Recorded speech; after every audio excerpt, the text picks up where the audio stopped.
നാട്ടിൽ നിന്ന് നല്ലൊരു ഒന്നാന്തരം വരിക്കച്ചക്ക കിട്ടിയിട്ടുണ്ട്. എന്നാൽ പിന്നെ നമുക്കിതൊന്ന് കട്ട് ചെയ്ത് കുട്ടപ്പനാക്കിയാലോ? ആദ്യം നടുവിലൊരു വെട്ട്, പിന്നെ അതിലോരോന്നിനെ രണ്ടാക്കണം. ഈ ചക്കയിറക്ക് ചില്ലറക്കാരനല്ല കേട്ടോ. ഒരു പഴയ കോട്ടൺ തുണിയും കുറച്ച് വെളിച്ചെണ്ണയും കൊണ്ടൊരു അംഗം നടത്തിയാലേ ഈ ചക്കയിറക്ക് എടുക്കാൻ പറ്റുള്ളൂ. നടുവിലെ ചക്കമുടൽ ഇതുപോലെ ഒന്ന് മുറിച്ച് മാറ്റിയാൽ മതി. നമ്മുടെ സുന്ദരി ചക്കച്ചുളകൾ ഇരുന്ന് ചിരിക്കുന്നത് കാണാം. നമുക്കെല്ലാവരും ഒന്ന് പതുക്കെ പുറത്തെടുത്താലോ? നല്ല തേൻ പോലെ മധുരമുള്ള ചക്ക അതേ കഴിക്കാൻ റെഡിയായി. Vitamin A, C, iron, magnesium അങ്ങനെയുള്ള നല്ല ന്യൂട്രിയൻസ് ഇതിനകത്ത് കുറേയുണ്ട്.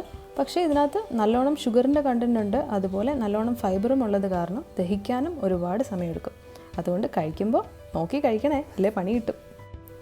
ചക്കയട, ചക്ക പായസം, ചക്ക വരട്ടിയത്, ചക്കപ്പൊരി, ചക്കപ്പുട്ട് എന്ന് വേണ്ട, ചക്ക കേക്ക്, ചക്ക ഐസ്ക്രീം, ചക്ക ഷേക്ക് എന്ന് തുടങ്ങിയ പരിഷ്കാരികളെ വരെ നമുക്ക് ചക്ക കൊണ്ട് ഉണ്ടാക്കാം.